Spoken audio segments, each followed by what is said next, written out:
Hello and welcome to the Electricity Safety Summit for 2020. I'm Chris Bombolas from the Office of Industrial Relations. I'll be your host for this very special presentation. It is Electrical Safety Week and it happens from the 7th to the 11th of September, and it reminds us all that while electricity helps power up our everyday lives, it can be dangerous. The ESO is hosting free digital events focusing on health and safety in the industry, particularly mental health. These events are tailored for industry leaders, electrical workers, contractors and apprentices. The Electrical Safety Summit is on today, and we'll be getting to our very special guests very, very shortly. Tomorrow we have a webinar for electrical contractors and electricians featuring football legend and Australian Survivor champion Matt Rogers, who will discuss challenges he's faced, including how he manages stress and personal loss. And on Thursday, the boys from Aussie workwear brand Trademutt, Dean and Ed look at stigmas around mental health during a digital session, especially for apprentices and supervisors. Today, though, is the fourth Electricity Safety Summit, following on from a great event last year where we focused on safety culture in the workplace. It's a shame we can't gather in person like we normally do. However, as we continue to navigate these very extraordinary times, it's fantastic that we can still catch up digitally and make sure that we can have presentations and deliver very important information like we are today. Today we will be delving deeply into electrical safety in rural and regional Queensland. I'd like to acknowledge Craig Allen, Deputy Director General of the Office of Industrial Relations, Greg Skyring, Commissioner for Electrical Safety in Queensland, Donna Heelan, the Executive Director, Electrical Safety Office, and our guest speakers situated in all different regions of Queensland, including Cairns and Brisbane, and across the Tasman in New Zealand. So we do have a number of people and guests to get through. If you have any questions throughout the summit, type your name and question via the chat box to the right of the live stream. We'll ask them during the panel session, which will happen at the end of our presentations. To change the size of your screen, select the four small arrows next to the volume bar at the bottom of your screen. Firstly, I'd like to welcome Craig Allen, the Deputy Director General, Office of Industrial Relations. He joins us in the studio for the official welcome.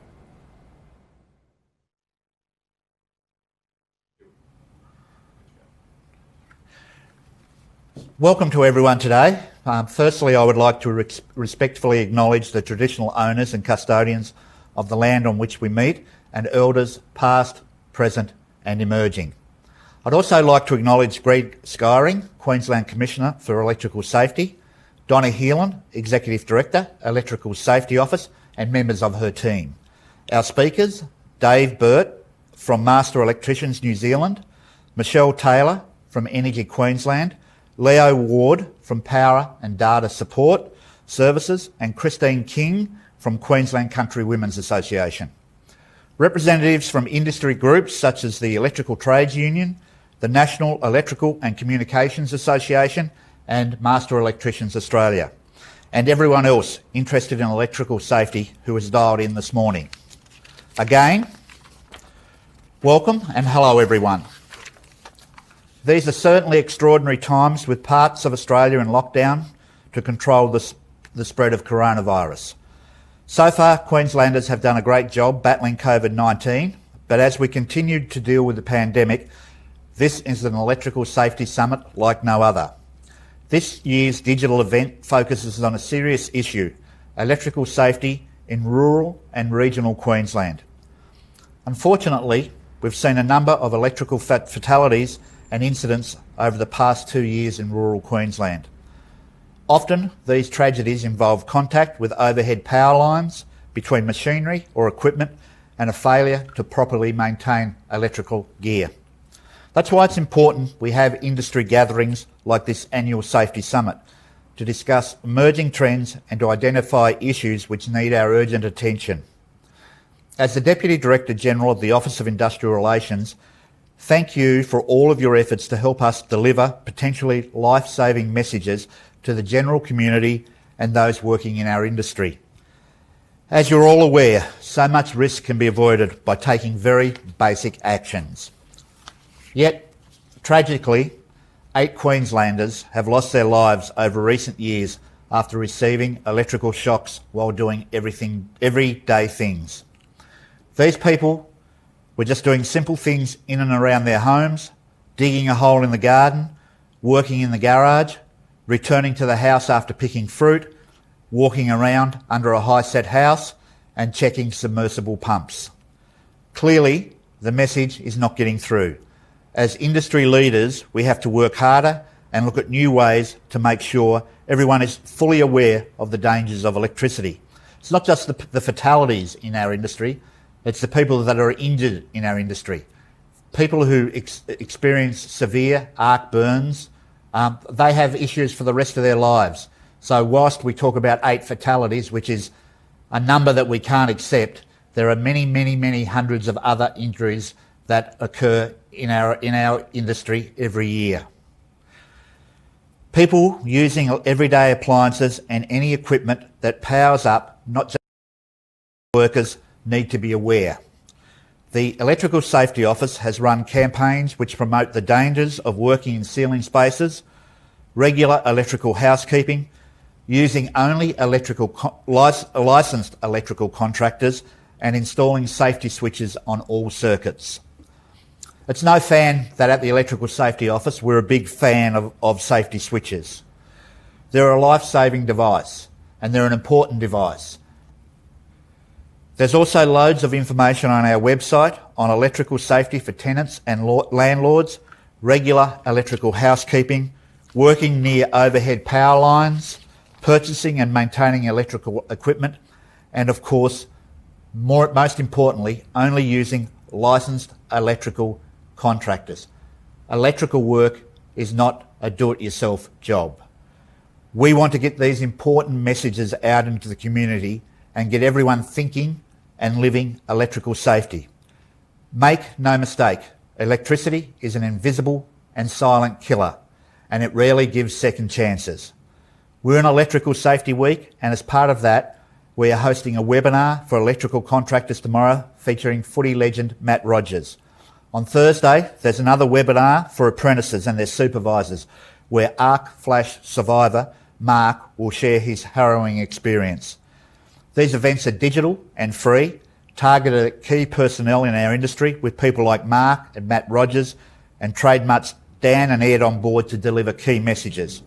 For the moment though, I hope you enjoy the summit and the speakers we have on offer, and thank you for making your time available today.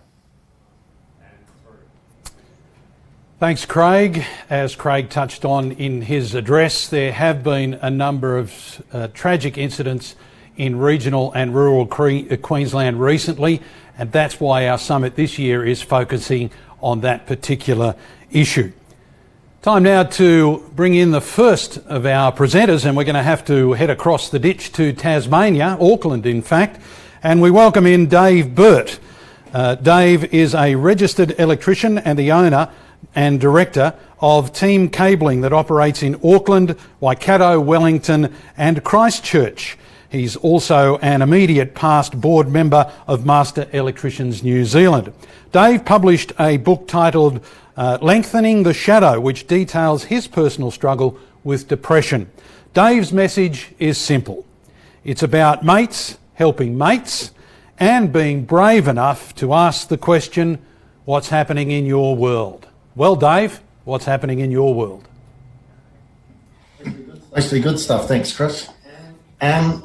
My name's Dave Burt, and it's a pleasure to be here with you today talking about mental health and wellbeing, subjects I've come to know a bit about over the last few years, and probably fair to say, not by choice, that subject picked me. When I'm talking to groups, I will always say, if you think you don't know anyone struggling with mental health issues, I'll be betting that you do.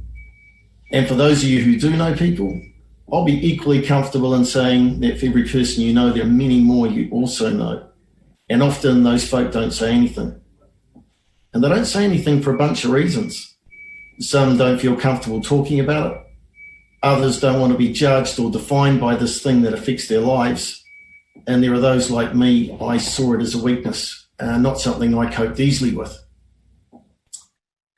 If there was just one single thing I would wish for you to take away from today, it would be that everyone has the knowledge that you all possess a very powerful gift. And while you may not know you have this gift, just trust me on this, you do. And that is the power to give and provide hope. And you just have to choose to use that. And I'm going to talk more about that later. I'll give you a quick backstory on me. I'm a Sparky. I've been in the industry for 41 years. And whenever I hear myself say that out loud, makes me sound quite old. I don't feel that old. I'm a husband of 37 years, a dad, a granddad, business owner, business partner, workmate, part-time rider, part-time coach, and I certainly love anything to do with cars that go fast. 6 years ago, had anyone asked me what depression was, I couldn't have told them. 6 years ago, I was living my life 900 miles an hour, as I've always done. My wife always says she gets tired just looking at me, not tired of looking at me. I had endless energy, I had endless optimism, and I kind of had a vision these glory days would go on forever. For me, they didn't. They stopped quite abruptly in December 2014. I became unwell, physically unwell, and I'll tell you, it really knocked me. In a short period of time, I lost that abundance of energy I'd taken so much for granted. I lost my appetite, and I lost a bunch of weight, probably 15 kilos in a matter of weeks. Over the next 5 to 6 months, I genuinely couldn't tell you how many tests and procedures I went through, but it was a lot. And it was during that time, I can let you in on a secret, are you aware there's not a single hole in the human body the medical profession cannot insert a camera? Now, I didn't like any of it, but I really wanted my life back. I was grateful they did find out what it was, pretty rare sort of thing. I had the surgery and I did get better, but for me, it didn't last long. And it seemed to be from the point in my life where everything went wrong, I couldn't cut a break. From the date of the first surgery, mid-2015, until now, I've been through 21 different surgeries, countless tests and procedures, and quite some weeks in hospital. And slowly, I started to become a quieter version of my old self. But just inwardly and outwardly, I went to great measures trying to hide this thing, desperately not wanting anyone to know.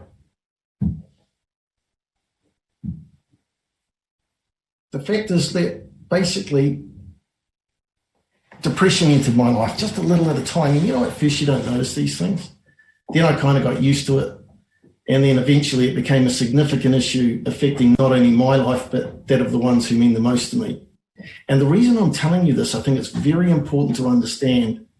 It doesn't matter who you are or at what stage you are in your life.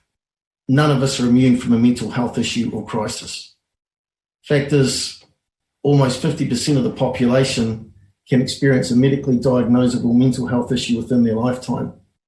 1 in 6 will experience that within this year. And just like me, almost 20% of males live with a mental health issue. Females, slightly less. When you're armed with that knowledge and you get an understanding of the size and scale of it, and you take a moment to look around your own mates, family, colleagues, you start to get appreciation.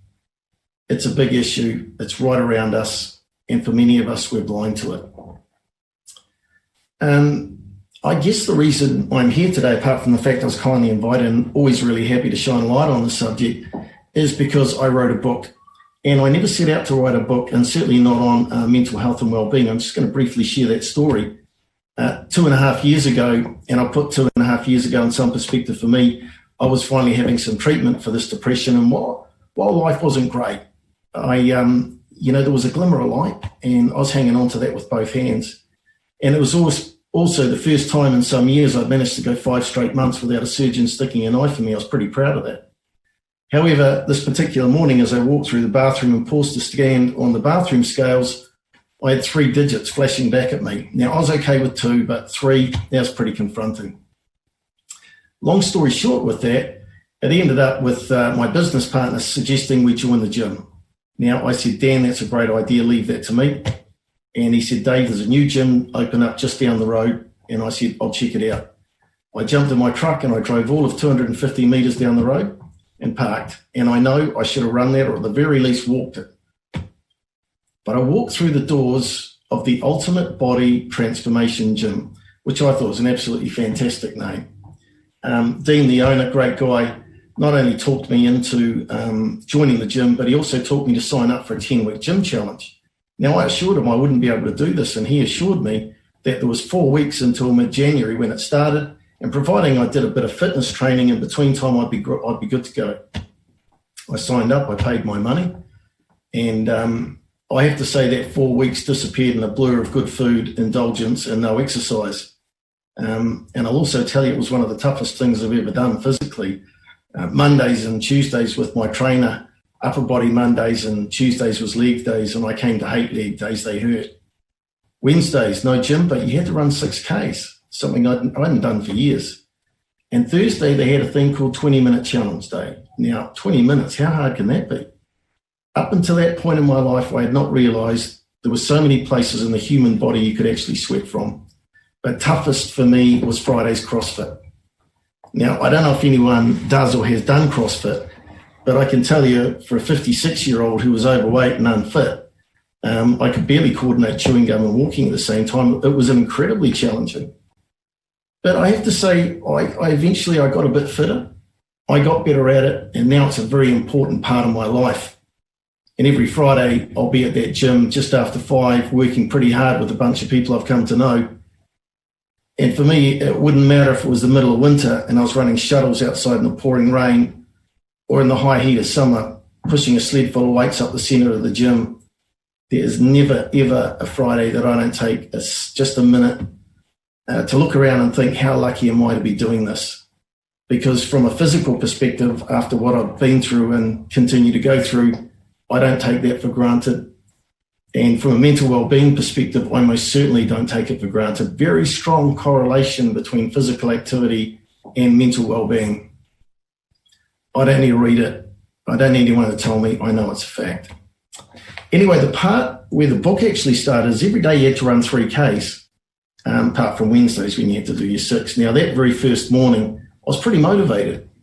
I set my alarm for 4:30. I dressed in clothes fit for an athlete. They were all shiny and brand new. They had little wee Pumas on them. And I left the house mid-January, that beautiful scent of summer in the air. It was dark, it was warm, and incredibly quiet. I had no music with me, and the only sound was my feet on the pavement and that very early bird song.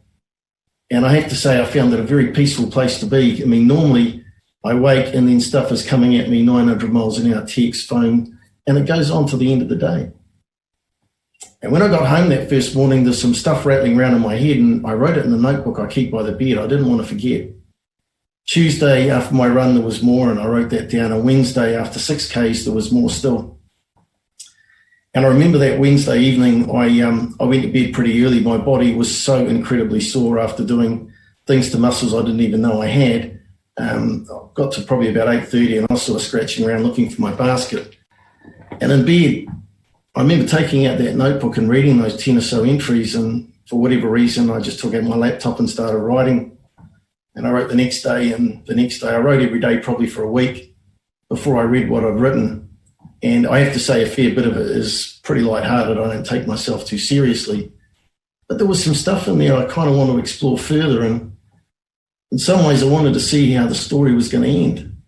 So I made a promise to myself I would write every day of the gym challenge, and I did.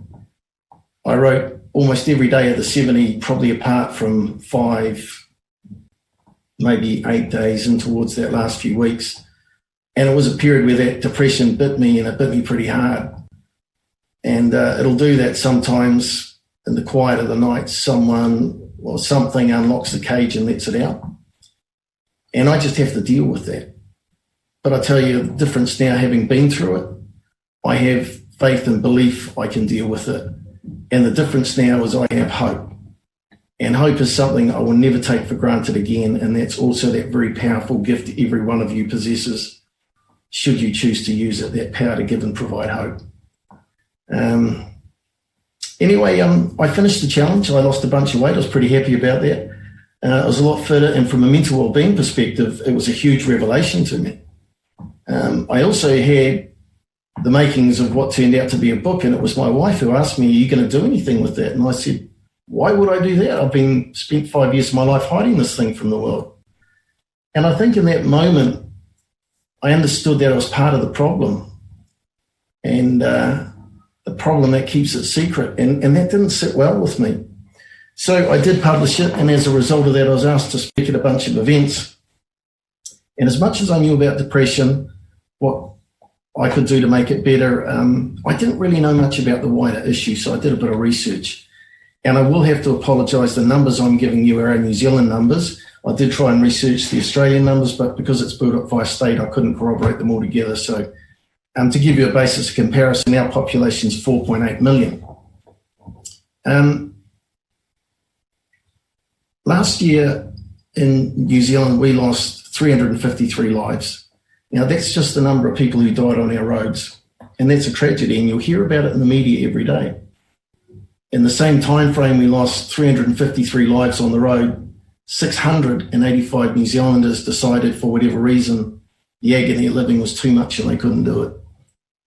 498 of them were male, 187 were female, disproportionately high number of male to female. And if you drill into those stats, you're going to find that for each one of those women that we tragically lose each year to suicide, approximately 15 will present to hospital for what is classified as self-harm. For males, the corresponding number is less than 3. Now, it's a really important point I'm trying to raise, because you need to understand that males often do not reach out for help. And on occasion they act, and when they act with effectiveness. Your good mate, colleague, someone who means something in your life could be doing it really tough. You cannot rely on them to tell you. If you drill into those stats even further, you start to find that my own industry, construction, it's an industry I love. It has the highest incidence of suicide of any other categorisation in New Zealand, higher than forestry or farming. Not much higher, but it is higher, and I believe the same is true for Australia. And if you drill even further into that statistic, you'll actually start to find one of the things that really, really gets me is that our industry, from a health and safety perspective, I mean, it's such an important part of what we do, but each year in our sector, we lose 6 times more workers to suicide than we do to workplace accidents. And when you hear that, you have to ask the question, what the hell are we doing about it? Deeply ingrained in our sector, as in many male-dominated workspaces, there exists an attitude and a culture of man up, of toughen up, and of harden up. And even if those words aren't said with the same frequency or volume as in previous generations, I tell you that that attitude exists as loudly as if it was shouted from the rooftops. In my opinion, we need to redefine what tough is, because in my opinion, tough is maybe noticing when something's not quite right with one of your mates and trusting your gut and asking the question. And tough is maybe having one of those conversations that we as blokes don't do that easily. And tough, quite simply, is looking out for your mates when they need you. So take it from me, it's a big and widespread issue. None of us are immune. And it probably leads to a very, very fair question. I mean, what is it? Mental health issue or crisis? I can only really talk of depression, the thing that affected my life. And if you've never experienced something like that, I'm very happy for you. And if you've never experienced it, it can be very challenging to understand what it is like for those affected. And if I were to explain depression, the thing that affected my life, the best way I can is I have a very clear recollection of standing atop of St. Paul's Cathedral in London. It was 2007, ahead of the Rugby World Cup. It was a very overcast morning. The clouds were really thick and dense, and I remember really grey and low. You could almost touch them. And as I looked out over London, it was like looking at a black and white photo. There was something about those dense British clouds that stripped every remnant of colour from the light spectrum and just left grey. And I think that's what depression did. It took the colour from my life and just left grey. And not content with that, it stole from me all my tomorrows, all the things I would normally look forward to and enjoy. Gradually, I couldn't see those things, and gradually my future became irrelevant. And I cannot express how important it is to see a future. That same afternoon, we booked to go on the London Eye, and it would have been probably 3 p.m. as our carriage near the top of that big revolving wheel, and amazing view over London. But it was hard to believe it was the same city, because at 3 o'clock the clouds had dissipated, the sun was now out, and London was displayed in all its glorious, vibrant colour. And it got me to thinking that earlier that morning, when all I could see was grey, the fact is all those colours were there, they existed that morning, and in that moment it's just I couldn't see them because the clouds prevented that. And that morning wouldn't have mattered how long I stared, how intently I stared, or even how desperately I wanted to see those colours I was now seeing. I just couldn't, because the clouds prevented that. It steals the good and it leaves the grey. And it wasn't that there wasn't good stuff in my life. There was marvellous stuff. And in my future grandchildren, I was blind to it. And I have to say, time's an evil constant when you have it in your life, because when it exists there day after day and week after week and into the months, a very challenging place in which to exist. And when I'm at the gym now, I can hear that phrase occasionally, like pain is temporary. I get that in the context of the gym. For those living with depression, temporary is a very challenging concept. And when I am at the gym, on occasion, I'll gravitate to that evil piece of equipment called a spin bike, and I can be quite mean to myself. And I'll set the dial for about 30 minutes, I'll pedal pretty hard, and I know I'm working. And then when I crack the dial the next little bit, for the next 20 minutes, I wouldn't say I'm in pain, but man, I've got to concentrate to stick in it. And for the last 10 minutes when I crack it, now I've really got to concentrate because it's hurting. And for the last 5, when you crack that dial, you actually have to get off the seat and drive with your legs. And even a minute into that, I'll tell you, my lungs are burning and my legs are screaming. It physically hurts. And I have the power to make that stop. All I have to do is reach down and turn the dial back, and I can make it stop. But before I touch that dial, I always ask the same question. Does it hurt as much as that anguish and pain of depression? And so far, it's never been close. So mostly I leave the dial and I push myself. It's good for me physically and mentally. But I can tell you, an hour on a spin bike hurts a whole bunch less than an hour living with depression. So take it, none of us are immune. Big issue, widespread.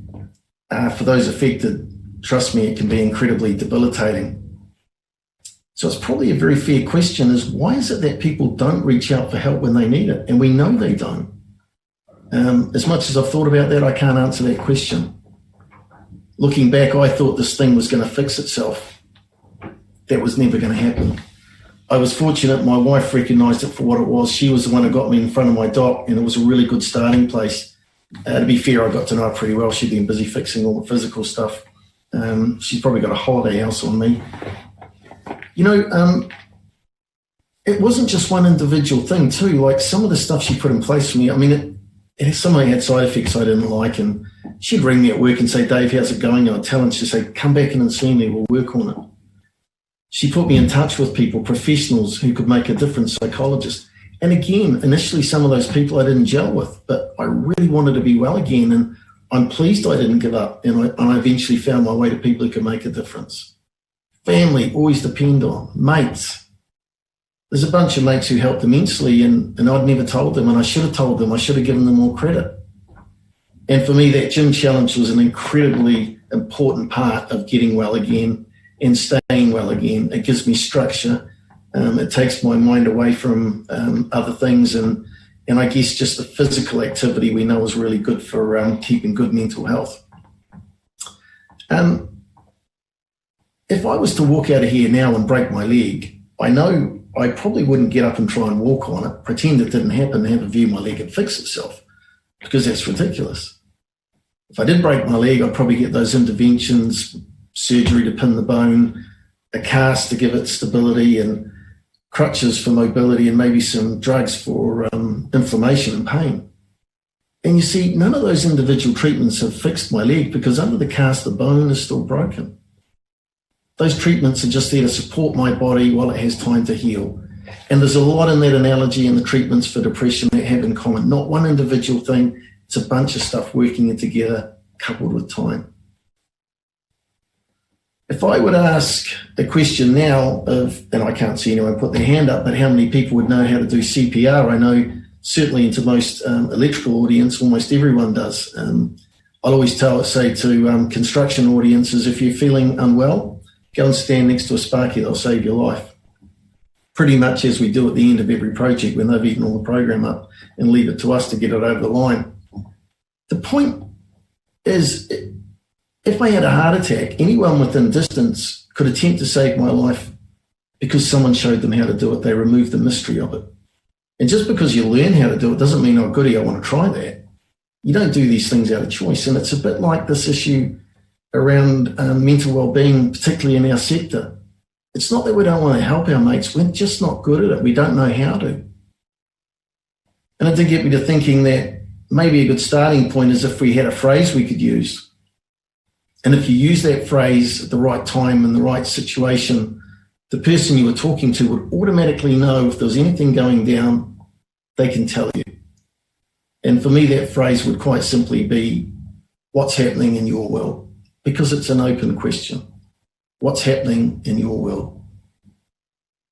And I'd like to think if we did use that phrase maybe a bit more often at the right time in the right situation, maybe we might have a few less occasions when after someone had taken a tragic decision to end their agony, we wouldn't be left wondering, there's nothing I wouldn't have said, there's nothing I wouldn't have done if only I knew. I won't keep you much longer, but I do have a question, and I'd like you to just think in your own mind. If I was to ask you to choose between one or two things, one of those things being bravery and one being vulnerability, what would you choose? And you could be forgiven for thinking that they're two very vastly different things, but they have more in common than you would think. They coexist almost like the flip side of the same coin. Because when you consider the woman who might save a child from drowning, incredibly brave act, at the same time that woman has put herself in a very vulnerable position. In 2003 in Afghanistan, New Zealand's Corporal Willie Apiata was sleeping on the bonnet of his armoured carrier. A rocket grenade attack blew him to the ground, critically injuring two of his comrades. Willie assessed the situation. He knew immediately his commanding officer would die and bleed out if he didn't act immediately. Willie put him over his shoulder and crossed 70 metres of open ground under heavy enemy fire to what was almost his own certain death. Yet he did it. Awarded the Victoria Cross for gallantry. Harder to imagine a braver act, yet at the same time, a human being in a more vulnerable situation than Willie Apiata as he crossed every one of those 70 metres.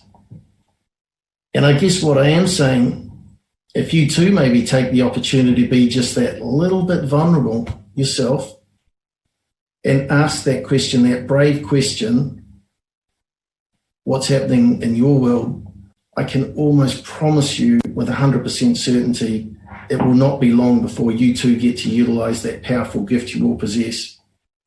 That being the power to give and provide hope. And as I said at the start, you just have to choose to use it.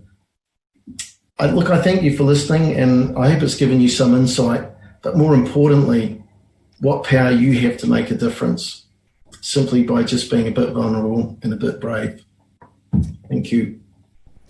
Thanks, Dave. And for those who may need help or would like to offer someone important or close to them help, you can see on your screen some of those very vital services that are available to those who are struggling and battling, not just physically but mentally. So very important to take note of those.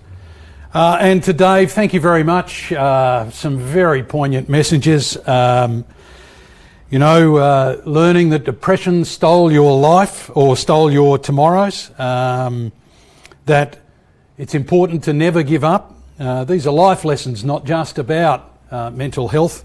Family and friends are important, vital, should be there, it should be in your corner. They are in your corner, but quite often we don't go to that corner. We go to the neutral corner because we're blokes, and we don't go to the corner that has our family and friends and those who are supporting us. And the new definition of tough, according to Dave, is looking out for your mates. Again, very important messages that we should all take back to our workplaces, back to our families, back to our communities. And I think the most important lesson that I learnt were 5 very simple words. We touched at it at the start, Dave touched at it at the end, and I'll remind you all about it. It's a very short phrase and something that could save someone's life. What's happening in your world? Time now for the second of our presenters, and let's move the focus towards the Electrical Safety Office and the initiatives and what they're doing in this space. And I'd like to welcome to the podium the Executive Director of Electrical Safety in Queensland, Donna Heelan.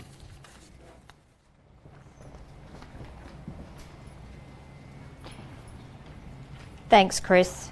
And thanks, Dave, for sharing such an important message, which I know resonates both across New Zealand and Australia. I've read your book, and I can tell you it's, for those that are interested, it's a very easy and funnily entertaining yet challenging read. So I would recommend, if you get the time, to certainly seek out Dave's book and have a read. It sends such a great message, particularly in areas like construction that Dave's spoken about. I'd like to acknowledge all of our speakers today for taking the time to come and talk about the issue of electrical safety in our homes and our workplaces. I'd like to acknowledge the Commissioner for Electrical Safety, and I'm happy that online we've got members from the ETU, NECA, Master Electricians and Master Builders. And thanks everyone else for taking the time for joining us this morning. Electrical Safety Week is a really important event, and taking the time out of your busy day sends a message about your commitment to your workplaces, your friends, your family and your kids. The electrical industry in Queensland is critical for our everyday way of life. It powers our workplaces, our schools, our hospitals and the little things that we often take for granted. Our air conditioners in summer, our computers that we rely on daily and even our mobile phones. I'm not sure about some of you, but I'd like to throw mine away some days, but it's certainly something that we use in everyday life. I'm not going to talk forever. I can, but I won't. For those of you that like numbers, I thought I'd give you a quick update about where we're sitting in the electrical industry across Queensland. We have approximately 12,000 electrical contractors and 56,000 electrical workers licensed in Queensland. During the last financial year, between 2019 and 2020, the Electrical Safety Office responded to 1,164 electrical incidents. We conducted 1,272 assessments in industry, completed 2,369 audits and issued 1,921 enforcement notices. One of these 1,164 electrical incidents, sadly, was a fatality. This is one fatality too many.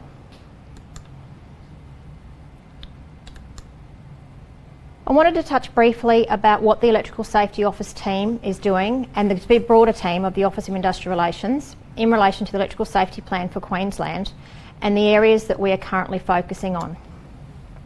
We are working to improve electrical safety for regional Queensland, focusing on areas that are overrepresented in the incident data to deliver both engagement and compliance activities. In the coming months, COVID pending, we're going to focus our engagement and compliance activities in the Isaac, Hinchinbrook, Mount Isa, Cloncurry, Carpentaria and Gladstone areas. These activities will include key priority areas which incorporate contact with overhead lines, which I'm sure Christine will speak about, safety switches and the importance of having them on all your circuits, the risk of unlicensed work, both to yourself, your children and your home, working near energised equipment and buying and maintaining safe electrical equipment in Queensland.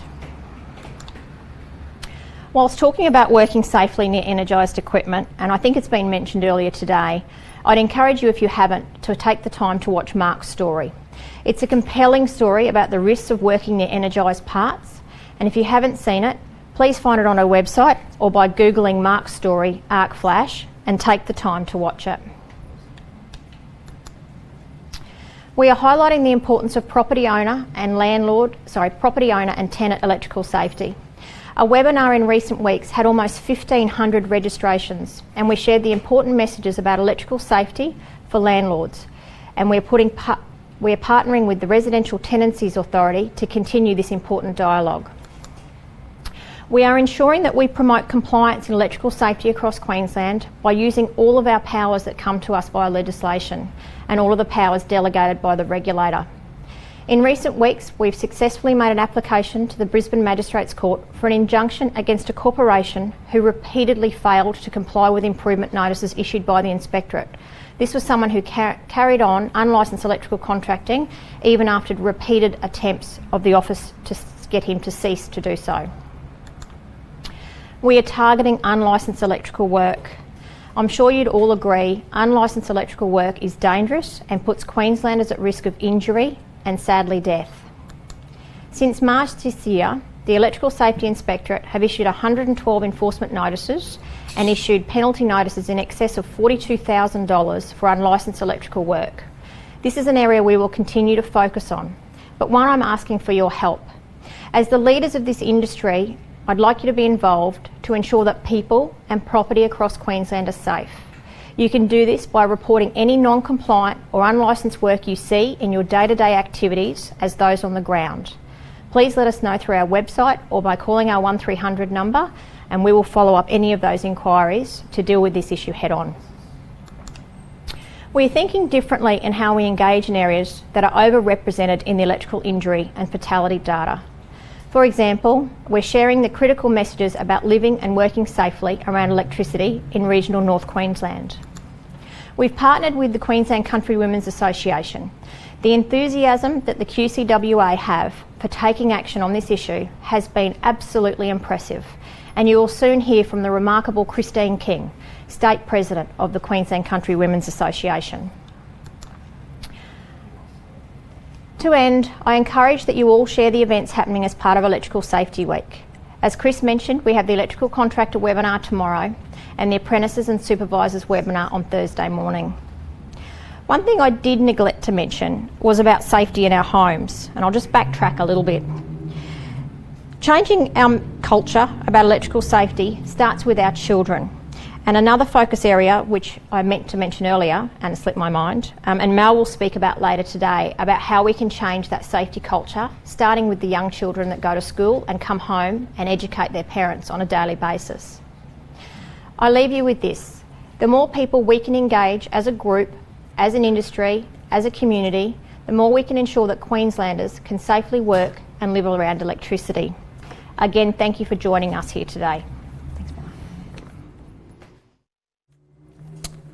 Thanks, Donna. The irony that our kids will be teaching us about electrical safety.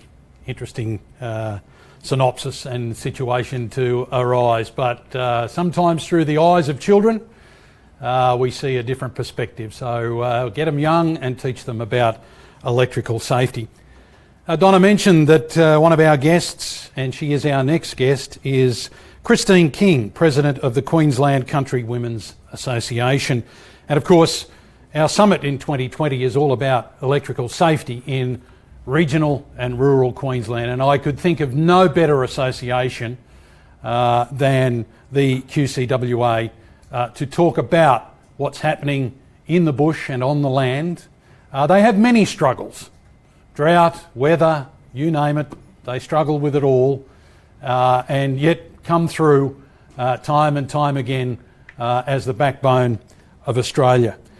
Christine has been a member of the QCWA for 26 years and is going to talk to us today about the importance of safety in the home. Welcome, Christine. Good morning, and thank you very much, Chris. Yes, it is so important. I think safety with electricity does start in the home. And we know that perhaps our generation might be well aware of it, but younger people starting up as a family in their home with young children, I think it's a very good reminder to go over these things again. And I have a series of slides coming up which would be self-explanatory, but it's very important that we look at this from a grassroots level. I represent 4,000 women and their families across Queensland, and a vast majority of those women live in rural and remote Queensland. And it's quite a different lifestyle out there. Distance means nothing to them. They'll drive 200k to go to a meeting. But they're also the women that look after the family, they look out for the husband, the workers on their properties. And we did join with the Electrical Safety Commission doing an electrical safety checklist last year, which I believe you can find on Facebook and on the website for the Electrical Safety Board. And it's a very quick checklist, equipment safety, overhead power lines, shocks and tingles, and safety switches. And we've circulated these posters right throughout our network, all throughout Queensland, through our halls, through to our members' farm sheds, to their houses. It's just that wake-up call. And some of these items are going to be in these slides for people just to have a refresher. But I think it's very important that we start at that grassroots level and educate people about electricity. It's something you can't see. And I think young children perhaps don't understand it. And as Donna just mentioned, it's very important that we start with the children. So we can roll the slides if you like. And I'm not going to talk through them. I think that everyone's capable of picking up from the picture the importance of each slide.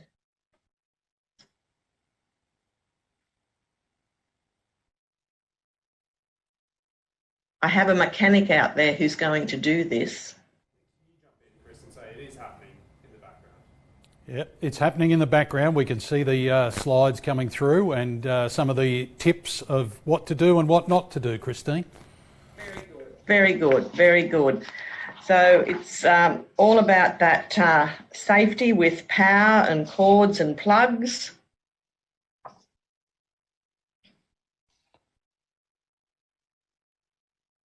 We're looking for the wet conditions again in Queensland. We haven't had them for a while. Looking for them. Oh, yes, yes. And I think coming into Christmas, people with Christmas lights, they need to not overload the boards and plug in Father Christmas too many times to the same point.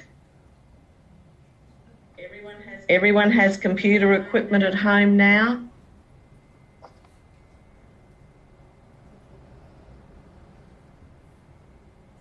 And I guess the remoteness of people in the country where they don't have access like we do in the city to as easily as we do in the city to electricians and contractors is an important factor, Christine.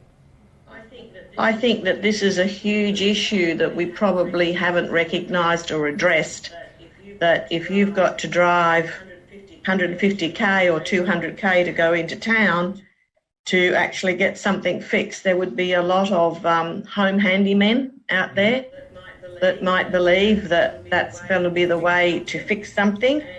And that's something I think that is worthy of a very serious conversation of how we do this, because we all know how often things break down. And farmers are great home mechanics on everything. And this is a high risk area. We'd love some stormy weather, and we know to get off the telephone when the storms come. This is an important one for the season that's just gone by, of course, heaters and the dangers that they can potentially have. Oh yes, I remember as a child that the wind blew through the window and the tablecloth caught onto the heater and caught fire, and my mother ended up slapping the fire out very fast. And something that as a very young child, I do remember that instance. And it's just grassroots stuff. I think that we as country women are very aware of being very practical and a lot of common sense, but sometimes, we think we can do everything and our men can do everything, and this is a high risk area, I think, out in this remote areas, because they are so isolated to have anything fixed. And there's also a cost involved, and with the drought being for so long around, and everything has a cost attached to it, and that is of great concern to us, of the safety of people. and how we addressed it, I think, is a very worthy conversation. So I do encourage people to go onto the website for the Electrical Safety Office and download the Electrical Safety Checklist and put it up in your workplace, in your sheds, in your buildings, everywhere, just as a reminder. It's very easy. We did it so that it was very easy. I don't know whether you can see. Does that work if I hold it up or not? I'm not too sure, but that's what it looks like. And it's a very quick and easy tool and a very beneficial tool. And we thank the Electrical Safety Office for working with us on that project. You, how important is it, and I don't want to appear sexist, that the Women's Association and the wives and partners of those, very determined farmers and proud farmers get important safety messages to them, because quite often they have the she'll be right attitude, I can do this, no need to do that. How important is it for you guys then to reinforce the fact that, hey, we probably need to seek an electrician or an expert to fix this or to help with this problem? I just can't reinforce that enough. I know that when we started this safety checklist, they said it was the wives of the farmers that were going to get the message across, because literature that comes in that's probably too involved or too many pages, the farmers just don't have the time or the interest in reading multiple pages, and they just throw it in the bin. It's too complicated. So this is why we came back to the one page that would perhaps attract their attention, and it was easy for the women in the family to understand, to reinforce. Up in the Atherton Tableland, I think they had an extra meeting about electrical safety, and they were talking about just one thing was damaged electrical extension leads can cause so much trouble. So just identifying one thing is a great tick box to get that to happen. But we've gone right through all our buildings. We have 230 buildings in Queensland, and they've all been electrically checked that they have the safety switch. And this is one of the major things that we've been talking about this past year at our meetings, is the electrical safety switch, and that's very important. And some of our power boards are very old and the safety switches don't look like the new ones, but the ladies are finding them one way or another. And so I think we're developing another brochure with pictures of all the vintage safety switches that might be in power boxes, because they need to be checked regularly. Very important messages, and we thank you for your participation in the summit. You can take a break now before we get back to the panel session and some more questions. Thank you very much, Chris. All right, let's move on to the next of our presenters. And who doesn't like new and emerging technology? I love something that's new. I probably don't know how to use it and will never ever learn how to use it, but if it's shiny and new, I love it. And to talk about new and emerging technology, it's time to bring in Michelle Taylor from Energy Queensland. And Michelle is an active member of the ESO Electrical Equipment Advisory Committee and the Standards Australia's Renewable Energy Standards Committee. She has a wealth of experience in renewable energy and energy storage technologies, including distributed energy technologies. Welcome, Michelle, and thanks for joining us in Electricity Safety Week 2020. Thank you, Chris. It really is an exciting time to be in the electricity industry. There are new products everywhere and new ways of doing things are constantly emerging, and connectivity is king. Donna was just referring to the mobile phones you'd rather throw out, but sometimes that is controlling lots of stuff in our houses now, which never happened before.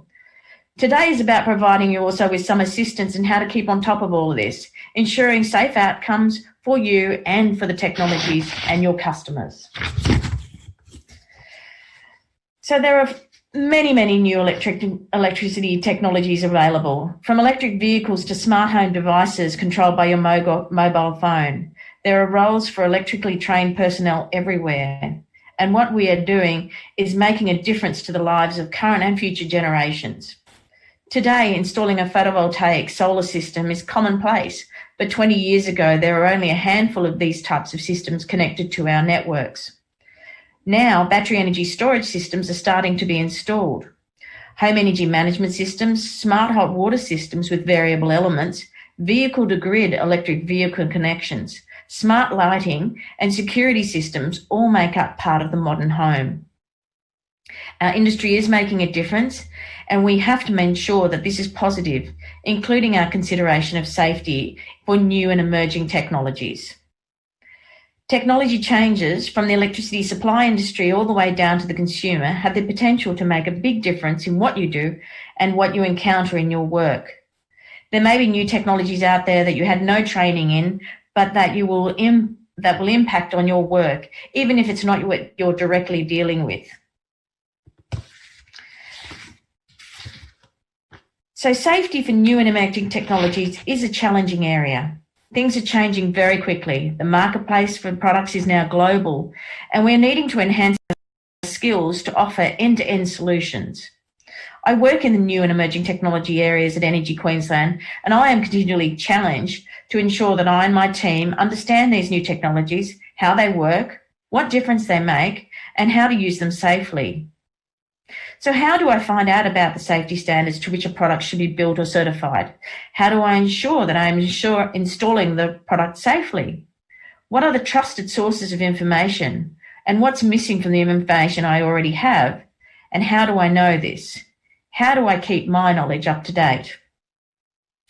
Not all of us have the time or the ability to do the detailed due diligence and market surveys around new technologies, their safety standards and their capabilities. And sadly, not all products out there come with a high quality level of documentation, manuals, references to thorough safety standards and the like. But due to the change of pace, it is impossible also for the standards to keep up with the rate of change and the rate of innovation. From my own experience, when I started in energy storage systems as an example, many of the early battery energy storage systems I trialled had no or very inadequate manuals. There were limited Australian or international standards relating to these products. And in some cases they were applied, some cases not. We even found many errors in the product that were basically back to the fundamentals of our AS3000 rules. And perhaps we felt that some products had been rushed to market rather than properly fully tested. Yet these products were available readily on the Australian market. Now, I already happened to be involved in the Australian standards development at that stage, so I had the opportunity to accelerate the development of Australian standards for energy storage as an example. But the experience clarified that there are so many challenges in getting these new products to have appropriate safety standards, and that we have to accept that there's going to be a bit of a challenge in having the safety standards at the same time as having the new products hit the market. So there are other things that you need to consider doing. There are lots of great ideas turning into great products every day. Customers expecting greater levels of control, interconnectivity and visibility of their investments, and rules and regulations are regularly being updated. How do you keep on top of all this and ensure that you're competent in the work that you do? A smart salesman may provide what seems to be a comprehensive insight into a particular product. References to international or Australian standards compliance on a specification sheet may provide you with increased confidence as to its quality. Images of installations and customer references provided may suggest widespread approval and confidence of a product. But we still must do our own independent homework when it comes to some of these new products. The internet makes that easy, but sadly some importers and product developers lack the integrity and do make untrue claims. And our research, whilst it can be an onerous task, should be carried out in a number of ways to make sure it's comprehensive enough, and where not, at least try and reach out to others. In new technologies, it is easier to focus on the new and not apply existing knowledge. Using your existing training should provide you with a great starting place. It's not just about the electrical risks, however. There are other elements to consider: manual handling, chemical risk, longevity, how a product interacts with other devices, how would it be disposed of at end of life, what are the service and maintenance requirements, many questions to ask the supplier itself. Also, it's important to ask the supplier for the manuals. not just and related safety certifications, not just the specification, but the actual certification, so you actually get what and understand what the specifications have. If you talk to others in industry through web forums, social media pages, these are all great places to start and access larger groups of people who often have the same challenges and have different experiences. Asking questions of these groups, general questions as well as pointed questions, can give you an overall feel. If you seek out other similar products, you can also compare and determine whether the specifications look right and smell right, sort of. They're references to ensure that there are applicable standards, and if there are not, what are the types of things that they are considering. Look at the applicable standards. There's generally not a widget standard for everything that freshly comes out, but there are some base electrical standards which are applicable. Find out whether there are active industry groups. They may provide direction, people to contact, or may already have some references, rules, or code of conduct that you may be able to utilise. Sometimes you may also come across some levels of conflicting information. Always ensure you seek clarification where there is conflicting or insufficient information.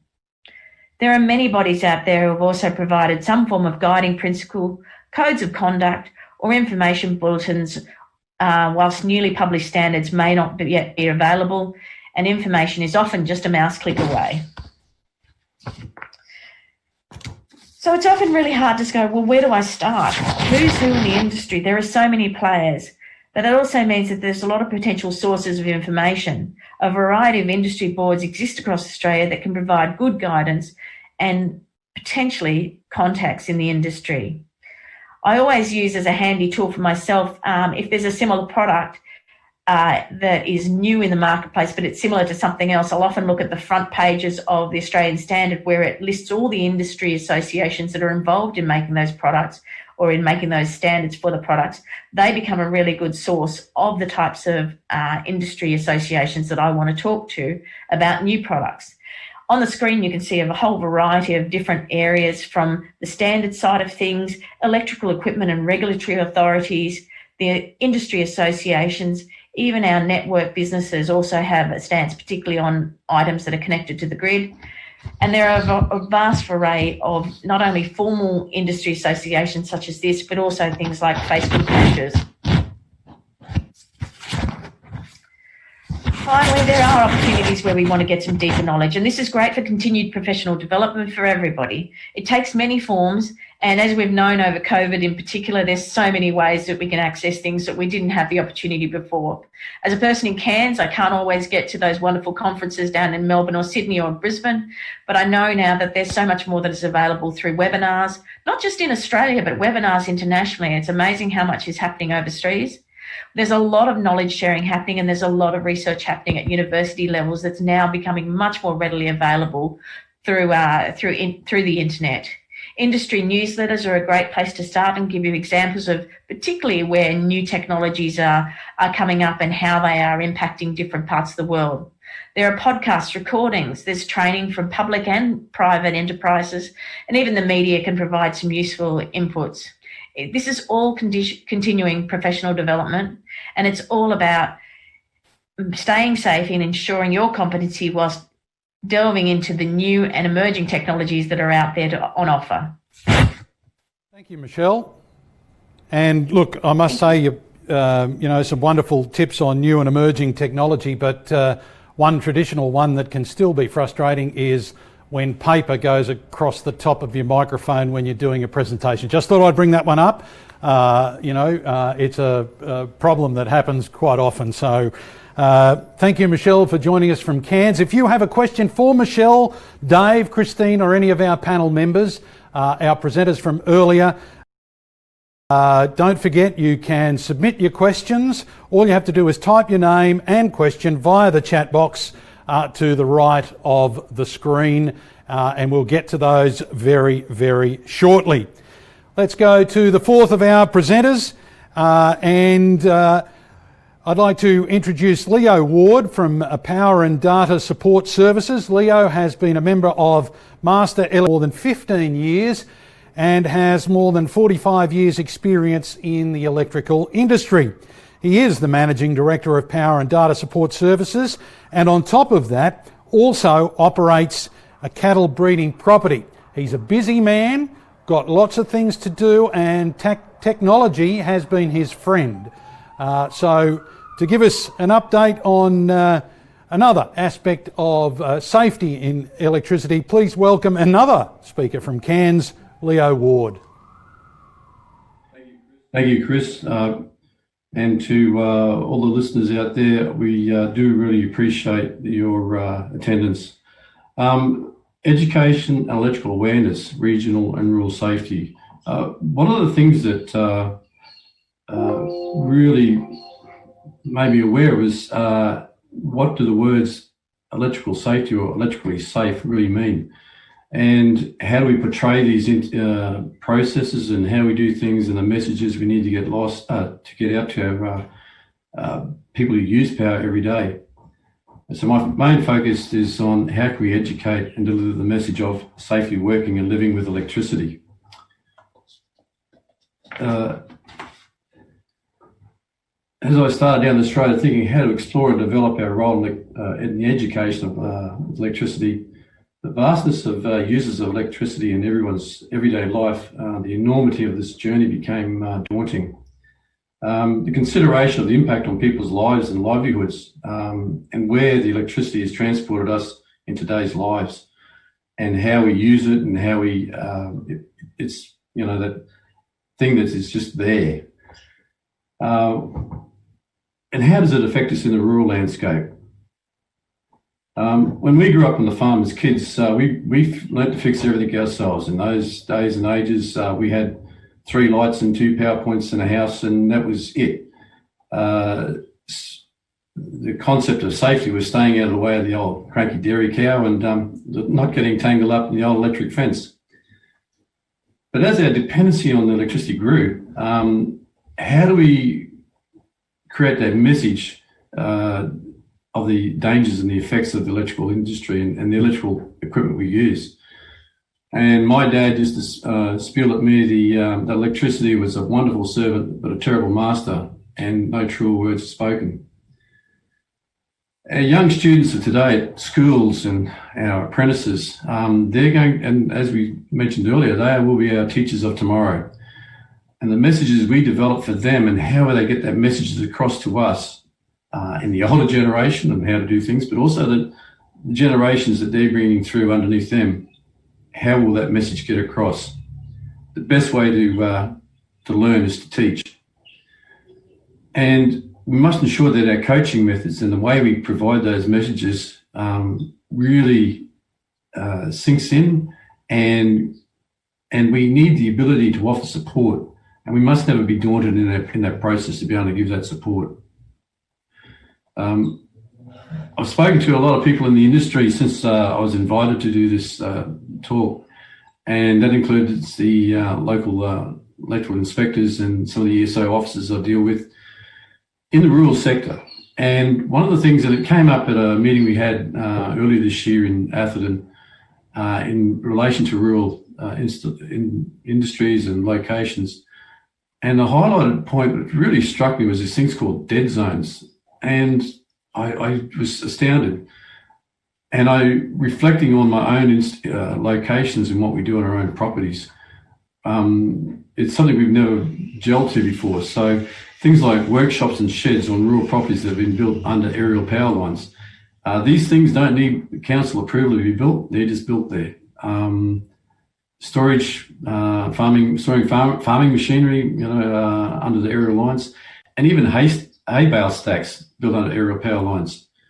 Large travelling irrigators, those processes. Now, these aerial lines can be from private lines to high energy lines, and even 20 kilometres away from where we are in Cairns, we have SWIR lines, which is single wire earth return electrical reticulation. And the problem with those is that they're just one wire running across a paddock on long spans. So we need the awareness of all these, everybody living in these areas, what the risk is and the dangers of potential risk and shock. So we talk about the hazards associated in our rural sectors, such as we talk about irrigation systems, including bore pumps. And again, so all this machinery needs maintenance and it's constant awareness. Just even turning them on, have you got your gumboots on? Are you wearing gloves? Things like that. Travelling irrigation systems, especially around high voltage lines. Harvesting equipment, especially in their cane cutting areas. Refrigeration systems for dairies, cooking and roasting machinery for locations as far as mango packing plants, coffee industries, welding equipment, and portable electrical equipment. So we have all these different equipment and power supply systems out there.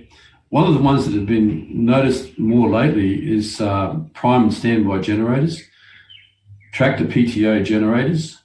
It's more a proliferation of solar systems because we're finding it's cheaper to put a solar system with battery support than it is to run mains power supplies from supply authority companies to these installations. So we're seeing more of a proliferation of those on the industries and in the rural industry.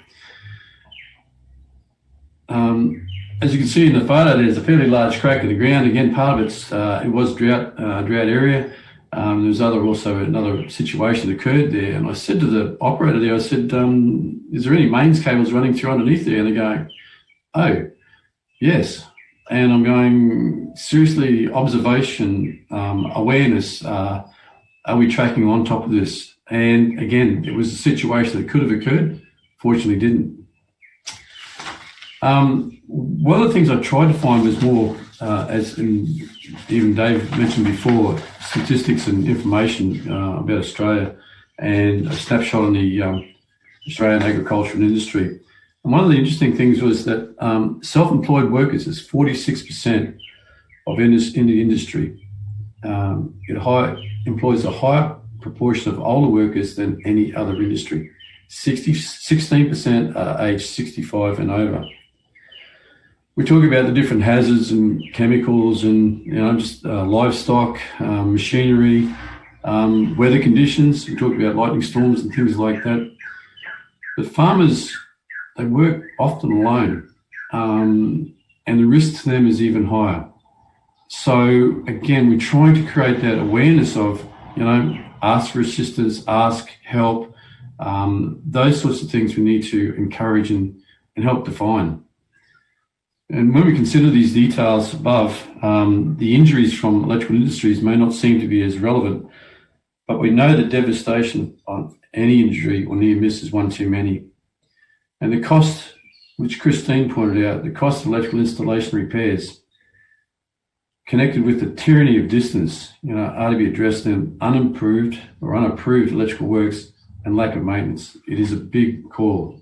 And as I said earlier, we learn to do everything as kids, and we need to be aware of those practices and how to encourage a thought bubble with Christine, the QCWA, how we can actually bring that more to fruition of approvals and understanding best practices.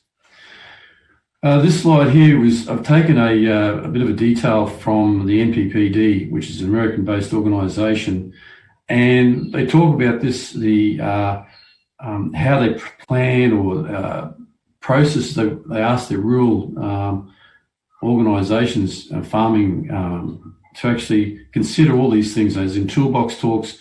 At the end of the day before, what are we going to do tomorrow? How are we going to do it? What have we got in place? But then the next morning, you're going to be working around this power line. You're going to be doing this.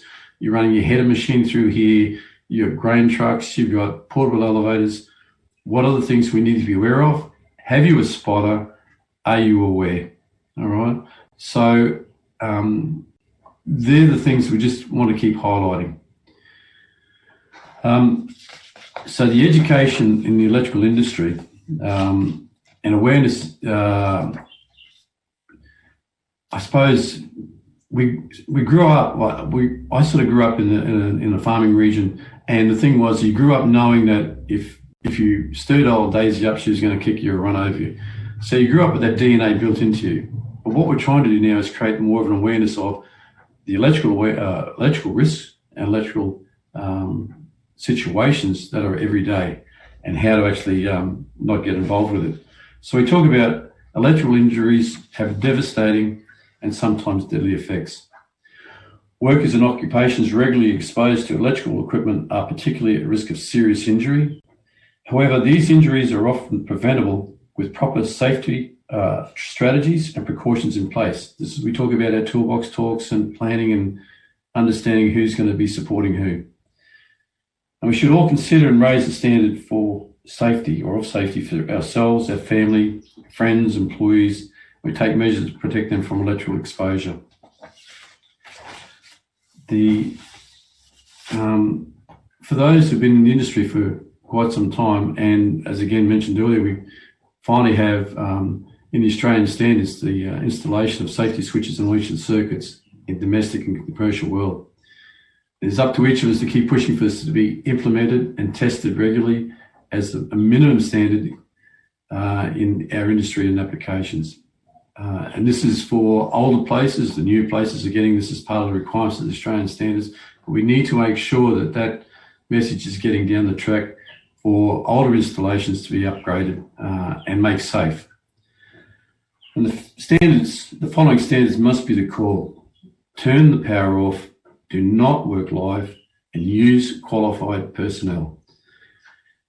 These are basic everyday messages, and as stated earlier, when we educate our young people to the dangers of working near or around electrical systems, this becomes the standards that are only acceptable in the future. To round off, I'd finally like to thank my family for their support during my past 45 years and for my formative years of farm life. There's been a big circle. However, country and farming life never leaves your blood. And I believe it has made me more driven to be and do better. To both my teams, electrical and farming, who keep me focused, we talk about ongoing training and development. COVID's paid a little bit of an issue with that at the moment, but we still, as we talked about, doing webinars. And I thank you for the work you produce. I'd also like to thank my MEA councillors and MEA members and the electrical industry and my farming community for what they do for me. And Greg and Michael Heinemann, they've been very, very good supporters from the ESO to help us stay focused. So on closing, electrically wise and safe. Thank you. Thanks, Chris. Thanks very much, Leo. Fantastic words of wisdom and some key take-home advice. And if you have a question for Leo or any of the other previous three presenters, Dave, Christine and Michelle, don't forget, type your name and question via the chat box to the right of your screen. Well, we are here to talk about electrical safety, regional and rural Queensland. And one of the major sectors in those areas is agriculture. And to talk about electrical safety initiatives done by the ESO, I'd like to welcome Malcolm Chessells from the Electrical Safety Office to talk about electrical safety initiatives in the agricultural sector in Queensland. Mal. Thank you, Chris. And hello to everyone out there. The Electrical Safety Summit today, it presents a great opportunity for us to talk about some of the initiatives that are taking place in the agricultural sector to improve safety and education and awareness right across the electrical spectrum. So to do that, I'd like to start with just this simple slide that talks about the priority risks from the Electrical Safety Office perspective. And it's quite obvious, one of the top one there is overhead contact. So working in the agricultural sector is, it's considered a high risk with heavy machinery and everything else that's happening to produce the goods that come from there. But you involve that with the heights of machinery and overhead power lines, and the risk of coming into contact is that hazard is just increased. So in terms of the danger of working around electricity, unfortunately with the last 12 fatalities that have taken place in the agricultural sector, 6 of those Sorry, I'll start that again. Unfortunately, with the last 12 electricity fatalities in Queensland, 6 of those have been in the agricultural sector. So the Electrical Safety Office has joined with some key players in the agricultural sector and the industry and other community groups such as Queensland CWA, Ergon Energy, Energex Energy, to improve electrical safety education and awareness. Priority risks we're looking at as part of this forum is contact with overhead power lines, unsafe electrical equipment and lack of safety switches.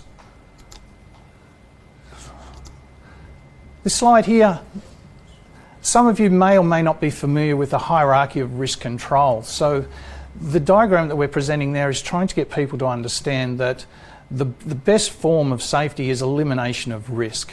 And that's that top category right across the top there. And the least level of protection that you can get is personal protective equipment.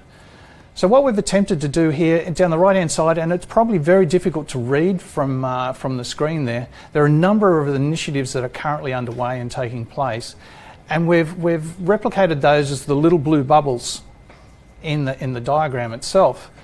And the first thing that becomes obvious is that there's only one in the elimination of risks. And future the slides I'll go through after this will talk a bit more about each of these bubbles. But one thing that is very obvious is the massive bubbles down the bottom is all about awareness. We have some more in training and some tools to assist people there, but the majority of work is taking place in awareness. We'd like to encourage people to actually shift some of that awareness into action. Start looking at more ways to eliminate risk, substitute risk and isolate risk, not just about presenting awareness. So if we talk about elimination, the Electrical Equipment Safety Scheme, and it's a scheme that is going to get some more airplay in the future. It's been in place since 2013. It's about looking for the regulatory compliance mark on products that you purchase. The regulatory compliance mark is an indication that the piece of electrical equipment you are purchasing, a toaster, an iron, a TV, complies with current Australian safety standards. It's a very important thing to look for. Another form of elimination is looking at relocating overhead power lines. And from the picture that you can see on the screen there, it's an aerial picture of a piece of farmland. The blue lines that you can see on the screen there that may or may not be very evident indicate where the overhead power lines are. And you'll see there in the centre of the screen a hashed out red area. The overhead power line used to go straight across the top of a macadamia farm in that area there, and the farmer had frequent contact with overhead power line, putting himself and others at risk. So through discussions with Ergon Energy in that area, they organised to relocate the power line and remove the risk altogether. So the power line is now fed from a different area. So another thing, and Leo mentioned it as well, not storing irrigation pipes or machinery underneath the power lines. It's an important thing about the housekeeping. Other actions, if we look at isolation, Energy Queensland are looking at a revised policy in terms of pole replacement. So if a pole is actually due for replacement due to degradation or the likes, Energy Queensland have put in place a policy where they'll actually increase the height of those poles to improve the ground to line clearance, making it safer but still not eliminating the risk. So it's something that is in place at this point in time, and I recommend you to talk to your local distributor there in regards to that option. Another thing that definitely we're trying to encourage people is to look at the actual type of farming activities that are being taken in the vicinity of overhead power lines, and look at opportunities to actually change that farming activity that may mean you don't need to come in the close vicinity of overhead power lines, or not use the type of machinery you currently use that puts you at a higher risk. Engineering controls, and you've heard this mentioned by a few other speakers already. Safety switches are now required on all final sub-circuits of a new electrical installation. But that's not the case for an existing electrical installation. And so we're encouraging and doing a lot of work in the area of education and awareness about the importance of having safety switches installed, not just on your power circuits, but on your light circuits, your hot water system circuit, your air conditioning circuit. The safety switch is there for your protection. It may not save you from receiving electrical shock, but it has the high potential of saving you from a fatal electrical injury. For further information, you can go to our website there. And if you're talking to your electrician, make sure you ask him about installing the correct type of safety switch for the installation that you have and the type of equipment that you have installed. And we do have what we call an e-safe on our website that actually provides further information in regards to that.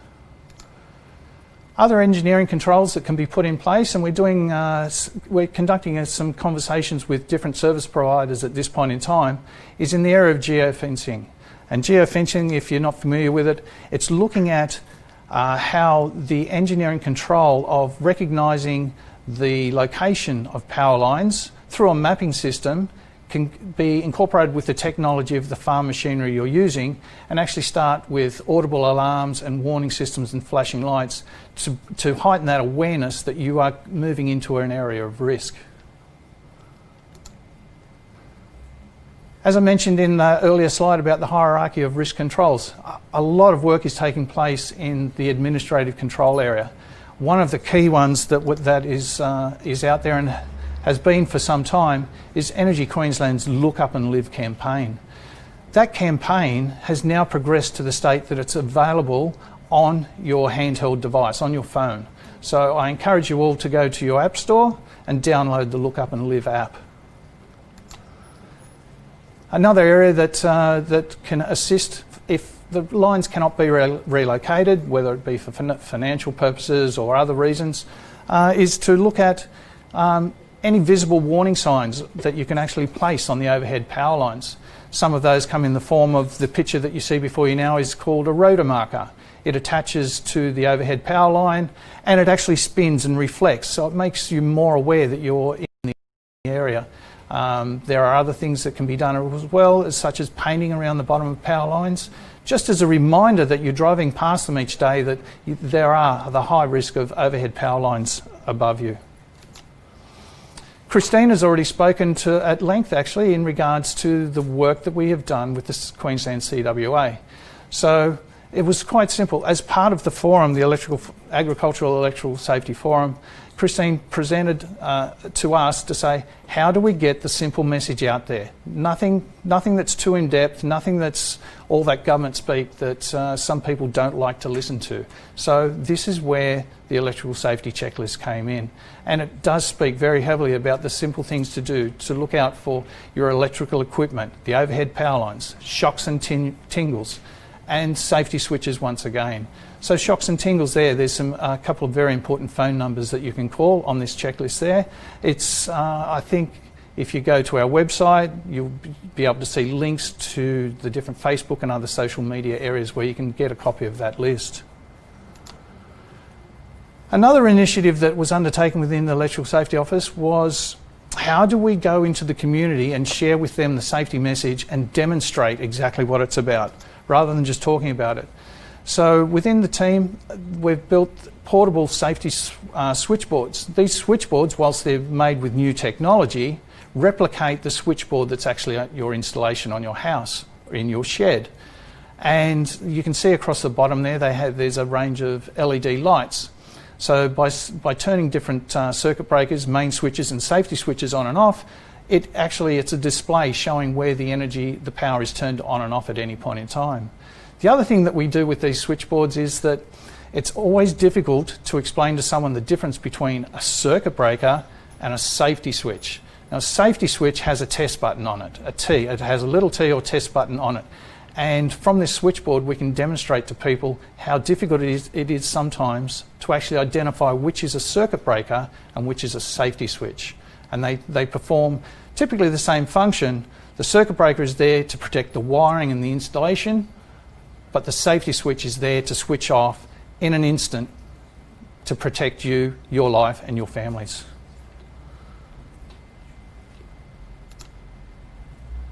Some other work that's been underway as part of the group. The work was undertaken with Queensland TAFE, and that came about through cane growers Mackay and cane growers Queensland in regards to a lot of their itinerant workers coming through.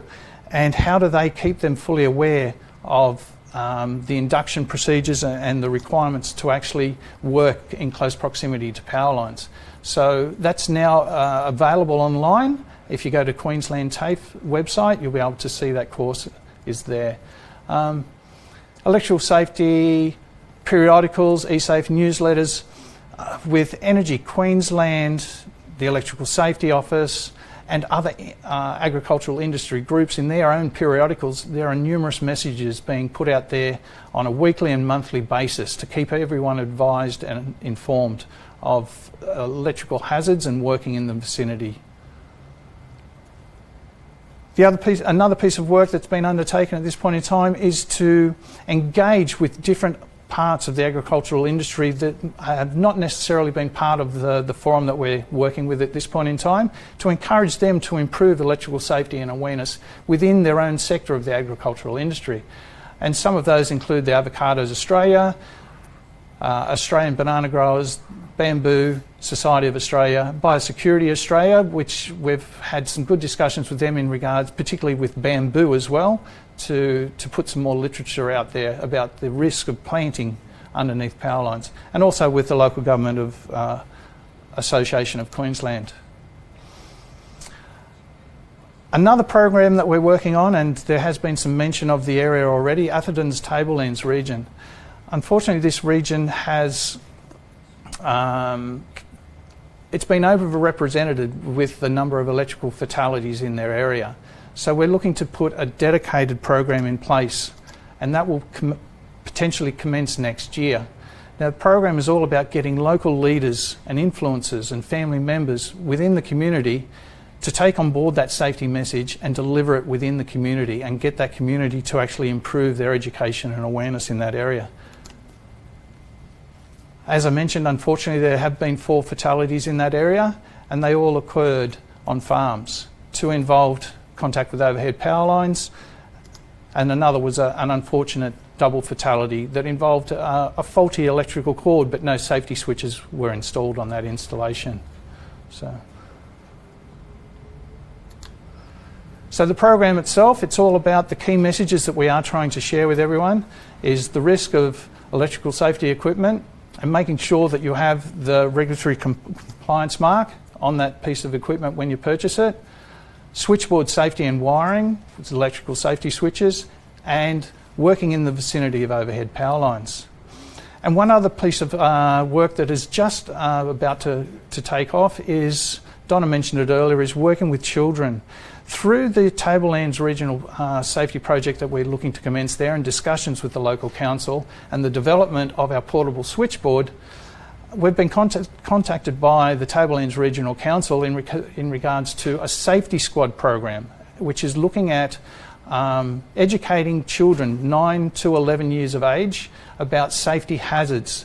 And the feedback from the schools is that electrical safety is one of the key things they would like to educate their children about. So we've been invited to participate in this program that's being run by the Tablelands Regional Council, and I believe there will be an initial trial program for that at Atherton St Joseph's School coming up in October. Those dates are yet to be confirmed, it's only early days, but it's a great initiative by the Tablelands Regional Council to get that safety message through to the younger generations coming through.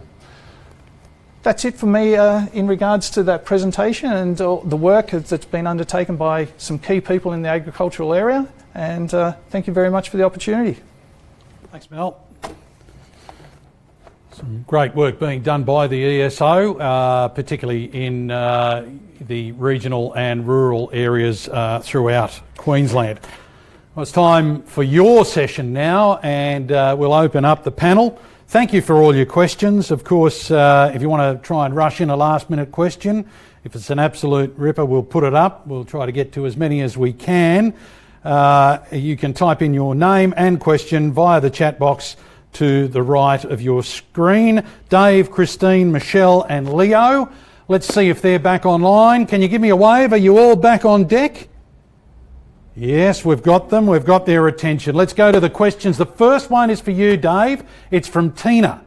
what are the simple steps, and we've got to keep these answers nice and short so we can get through as many as we can.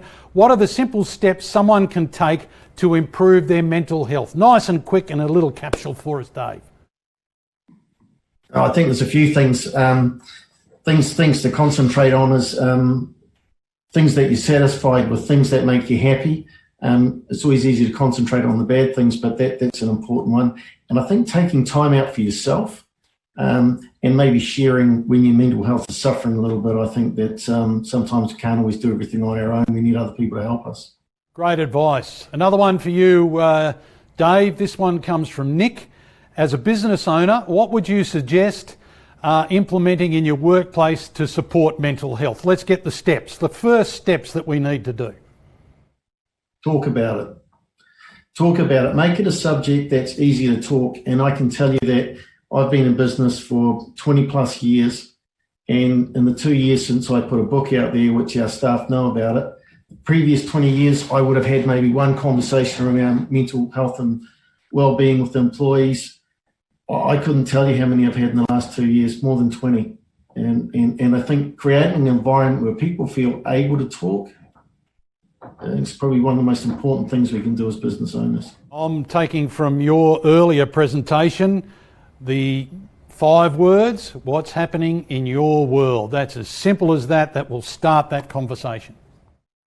Chris, most of the time we can see when something's not quite right with someone, and 9 times out of 10, if you go and ask the question, probe a little bit, you'll probably find that there's something in behind it. All right, this one's to Christine. It comes from Joe. Thank you, Joe. How do you encourage women, Christine, to start the conversation about electrical safety in their workplaces? Oh, well, I think that, women are very good at talking and communicating. We don't have a problem with that. And I think that, what we've done through the CWA with having these discussions at our halls and that, we really do empower women to go home and be brave. And they can find that subtle moment to say, well, have you checked something? Or I'll come down with you and have a look at this. And can I put this checklist up in the shed so that you can read it? I think women are very creative in starting a conversation. And, it's about life. So we're going to be brave. And it's very important that, people don't take offence. It's there for the best interests. And I recommend that they go for it because the outcome is fantastic and it does start a dialogue. Absolutely, great advice. Let's move on to our next question. It comes from Jane and it's aimed at Michelle. Now, Michelle, what would be your advice to other women looking to work in your industry? Oh, wow. Look, there's nothing stopping you. If you're interested, there's opportunities for everybody. And whilst it's quite well known that the electrical industry is a male-dominated field, I think that there are so many opportunities and there's so many right places for women to be. In the same way that Christine is talking about influencing women around the farms, there's a lot of things that as women in the electrical industry that we have the opportunity to do that probably didn't happen so much with men. And Dave's example of showing that, the conversations around how you're going are really important. And we tend to do that a lot more than the guys, perhaps. Excellent. Now, Leo, you haven't escaped unscathed either. There's a question for you. It comes from Alan. And Alan would like to know what's one piece of advice you have for farmers working alone, and that's a situation that is often the case where they have long days, hard yakka, and they're on their own. We had that process earlier in our piece where I had my farm manager and he was basically working on his own. And what we did was we started the dialogue with the next door neighbour. And even today, my farm manager is helping to lay a concrete slab. So we work together, we balance off each other.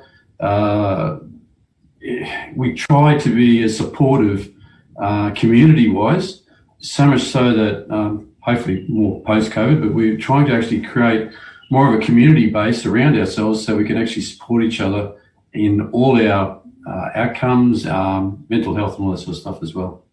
To that question, if you are performing work on your own and it's remote and it's on a far end of a property, how can you keep in contact, or what would you do in advance? Would you say to family members or to your foreman or whoever it might be that I'll be back at 5 o'clock, I'll be back at 7 p.m. Like, give them some parameters so that they it would raise an alarm if you weren't back in time? Again, we actually, all the guys all the people who work on our property, we actually have all hands-free two-way radio systems, so that if there are any issues, it's a quick two-way radio thing that covers the boundaries of our property. Mobile phones are good, but we just kept having issues with more what's called the VOR, the ability to just talk and you get a response.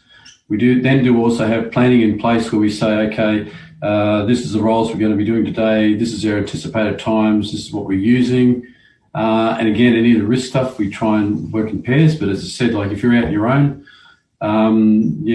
communicate, advise, whiteboards, anything.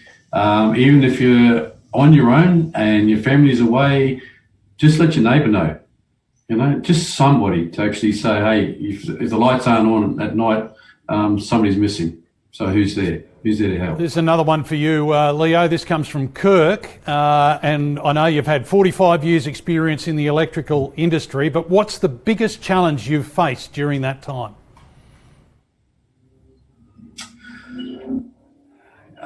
Keeping up with the changes in technology. It would be one side of it. The other side of it is making sure that the guys and the people who work for me are provided constant training and constant change, because our industry changes so quickly. How do we keep up with that technology? How do we keep them on track? And that to me is always a challenge. It's keeping them safe, but keeping them aware of what the industry is doing and how we keep level of it. And that's all the industries on both sides, farming or the electrical. It's really tough. Just aim that question across the Tasman to Auckland, to Dave too. You've had a wealth of experience in your trade. What's the biggest challenge you've faced? I think new legislation that comes in, whether it be technical or health and safety, just constantly being in touch and having systems in place that are fit for purpose, so your employees can all go home safely each day. That never stops. My wife runs the health and safety program for our 120 employees, so we're often talking about it at night, which is really, really romantic. That's really important to us, and I think keeping in touch with all that stuff is challenging. And just to wind up, and thanks everybody for your questions. Million questions came through, but we've had to keep it to half dozen or 6 or 7. This one's to you, Dave. It comes from the ESO. I think it might have come from Donna actually, but I don't want to give her up. There have been many comments and requests for your book in the webinar chat forum. Can you tell us how to get a copy, and could you sign one for Donna? I certainly can. On the website, lengtheningtheshadow.co.nz or .com, either will get you there. There's a process there that you can buy a book if you wish to, and it just gets couriered to you. So I don't believe it's in the shops in Australia. Thank you very much to all our panel members for joining us. We have to wrap up the panel session there as we get towards the end of our summit for 2020. Of course, the summit is put on by the Electrical Safety Office, and it's the brainchild and the baby of the Commissioner, and I'd like to welcome the Commissioner to say a few words and wind down our summit for 2020. Please welcome Greg Skyring.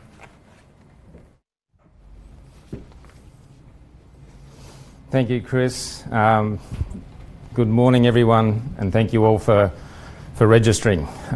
We've got a great lineup, and we've got registrations from Weipa in the north right through to Victoria in the south, across to New Zealand, and I believe we've also got guests from Switzerland. So fantastic lineup.